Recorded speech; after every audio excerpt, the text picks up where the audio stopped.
Good morning and welcome. Today is May 9th, 2021, and today is Mother's Day. So, this message is a tribute to all the mothers, grandmothers, and everyone who has played the role of a mother in a child's life. Sometimes you might not have your own biological child, but God had has called you to be a mother, a parent to children, needy children. Maybe you've been in foster parenting. Maybe you have taken orphans and you've become a mother. So, a tribute to all the mothers today. Happy Mother's Day. I don't know what the world will be like without mothers. I remember my mother. I wouldn't been here if my mother, God had not created my mother, and she lived to be 95. She was the matriarch of our family, and I have learned so much from her. Of course, for me, the greatest mother in the world is my own mother, who nurtured me, took care of me, and I'm here today. And until 95, I was able to engage with her. I was able to have conversations with her. And one of the when she left us, when she made the transition, when God called her home at age 95, the greatest gift, she left us the greatest gift. A lot of people would ask you, oh, what did your parents leave you? What kind of inheritance? But I will tell you that she left us one of the greatest inheritances ever. There's four children with siblings. I have a brother who's also a pastor, and then I have two sisters who lead worship.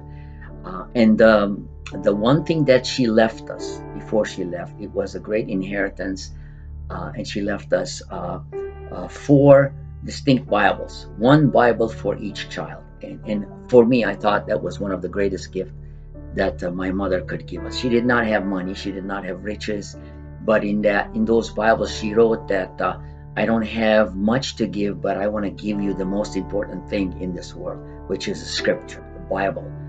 And she gave us each a Bible, which we all cherish and which we all read and which we all use.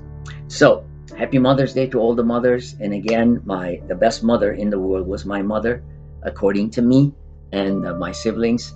But of course, I love and appreciate all the mothers in this world. May God bless them. But today I have chosen a mother. I want to talk about a mother in the Bible. There are a lot of mothers that were mentioned in the Bible, and we call them our matriarchs, kind of, because they were the ones who kept their faith and raised their children, and they stayed faithful until the end to Jesus Christ. And some of them were even martyred for their faith.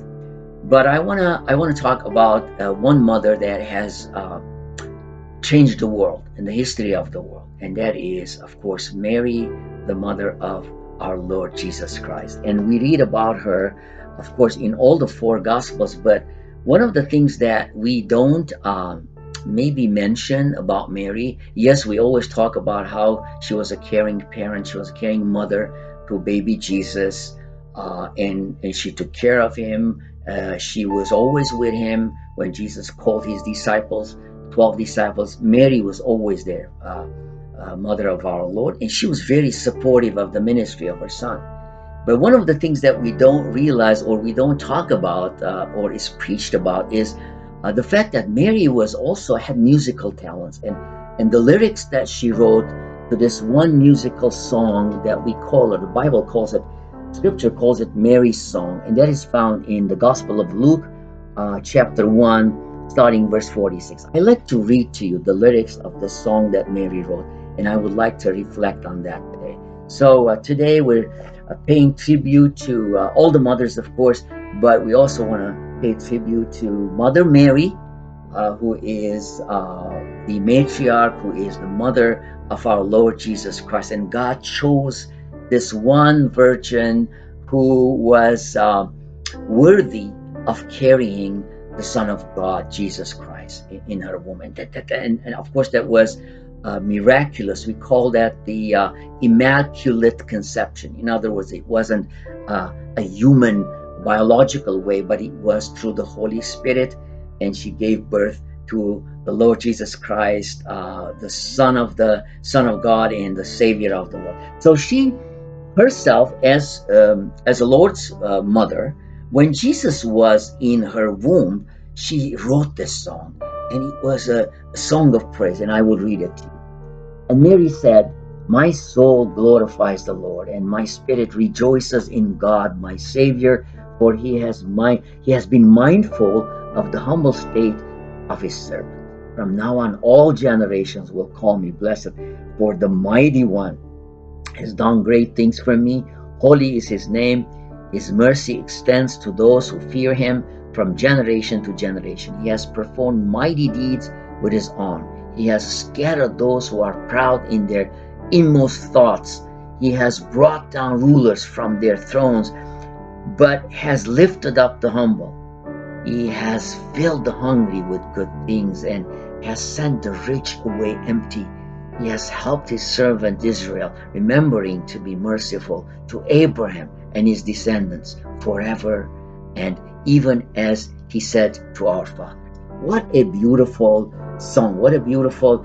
I wish we'd known the music, but the notes of the song that she wrote. But a lot of musicians, great musicians like Johann Sebastian Bach, wrote a piece of this portion of scripture, and he called it the Magnificat, which is basically he talks about how Mary magnifies the Lord. That's why it's called the Magnificat.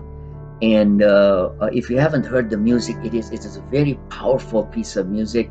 It's called the Magnificat by Johann Sebastian Bach. You need to listen to it. And he put it into music, but we don't know what kind of music this Mary song was, but it was probably some kind of a Hebrew tonality. It had some kind of a first century genre, but hopefully one day we can understand what kind of music it was.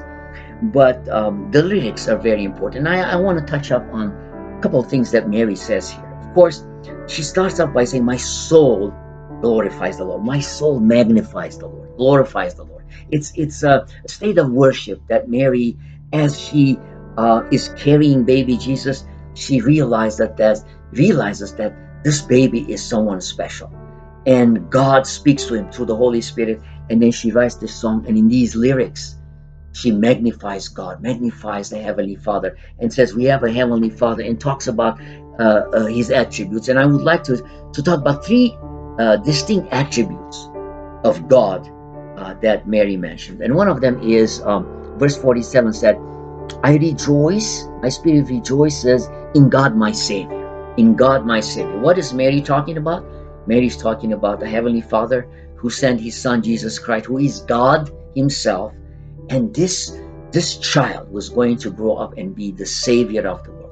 There is no other way. Salvation is through Jesus Christ alone. There is no other person, there is no other being who can save us. Salvation is through the Savior Jesus Christ. And then second, in verse 49, Mary says, "For the mighty one has done great things for me. Holy is his name."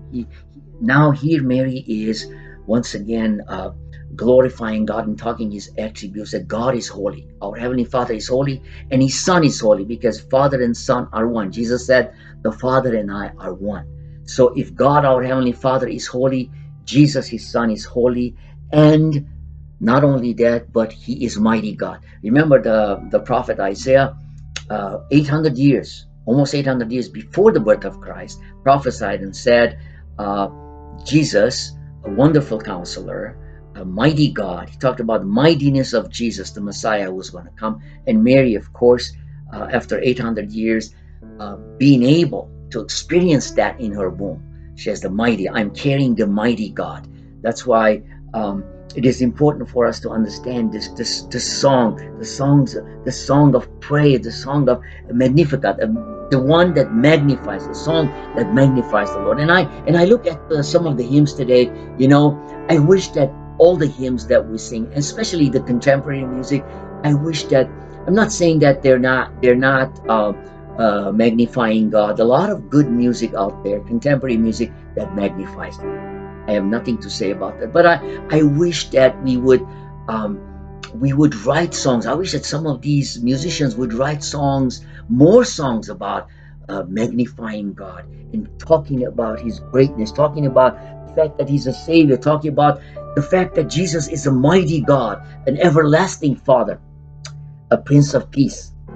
And in in verse 50, Mary says, His mercy extends to those who fear Him.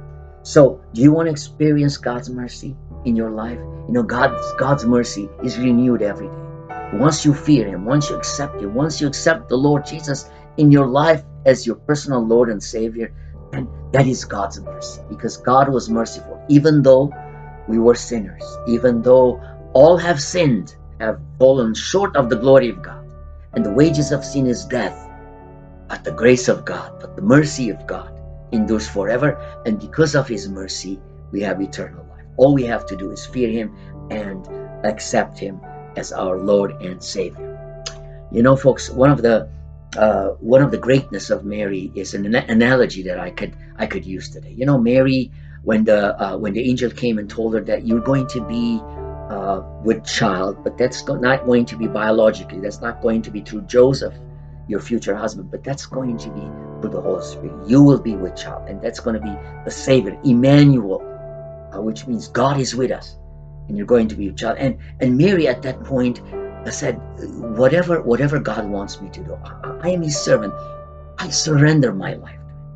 And she carried the baby Jesus in her womb. What a beautiful picture of the Son of God choosing a human being to become human ourselves, not naturally, not through natural birth, not through biological birth, but through an immaculate conception, through a virgin, through the Holy Spirit, Son of God, dwelling in Mary, in her womb. So in the same way, you know, we can use this analogy to understand what it means to accept Jesus as our Lord and Savior, just like Mary accepted the Holy Spirit, and she was filled with the Spirit, and she bore a child, and she became pregnant. We can also impregnate ourselves through the Holy Spirit and say, Lord Jesus, come into my life. And just like Mary, who carried you for 9 months, I want to carry you in my life forever. And I want to be that vessel. I want to be that body that wants to carry you. And I want to live forever, because I know that once I accept the Lord as my Lord and Savior, then I will have the Holy Spirit in me, and I will live forever. So do you want to live forever today? As I light the candle, as we pray, I would like you to bow your hands and pray with me and accept the Lord Jesus, and say, just like Mary accepted the promise that God gave her, that she will be with child, and she carried the baby Jesus, we can also carry the baby Jesus in our hearts today, and we become, and that's called making that commitment to become a Christian, to become a child of God. Would you like to do that today? Pray with me as we pray together. We're going to pray for the needs of the community. We're going to pray for people who have asked us to pray for healing. You know, supernatural healing is available today, but God's the one who does that supernatural healing. So we cannot just force God and say, oh, we want to see that supernatural healing. Sometimes God will say, my grace is sufficient, and we will not see that physical healing here on earth, but we will see that eternally, eternal life, because God is in the business of healing us, so we can ask for that healing. So the people who had asked us to pray for them, people who lost loved ones, who pray for comfort, we're going to do that. And like I said, as we pray together, join me and open your heart. If you still have not made that commitment with the Lord Jesus Christ, now is the day. Today is the day of salvation. And remember Mary's song. Every time you read this song, sing it in your heart. Maybe you can write your own music and say, blessed is the Lord. I will magnify the name of the Lord Jesus Christ. But before I do that, I want to magnify Him by accepting Him as my Lord and Savior. Father, we thank you for your Son, Jesus Christ. We thank you for Mary, Mother Mary, that beautiful Virgin Mother Mary, whom you chose to be the mother of the Son of God.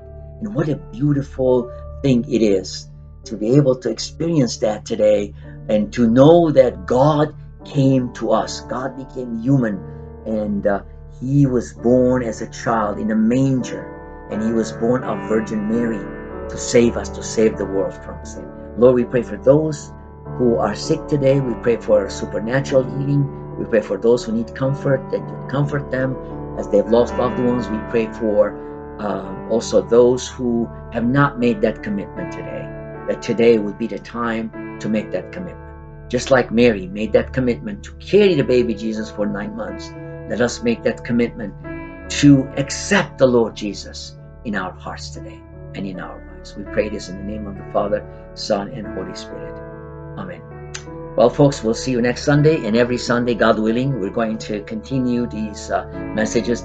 The series are called 2021 A New Beginning. And again, I don't want to repeat myself, but for those of you who are hearing us the first time, the reason we put that is because we want to call 2021 a new beginning spiritually, a year of revival, a new beginning, where we would put 2020 behind us and we look forward for a new year, a new century, a new timing that God is going to heal us. God is going to save us. God is going to revive us. And that's what we're looking for. And until next Sunday, may the grace of our Lord Jesus Christ, love of the Father, and the fellowship of the Holy Spirit be with each and one of you. Amen.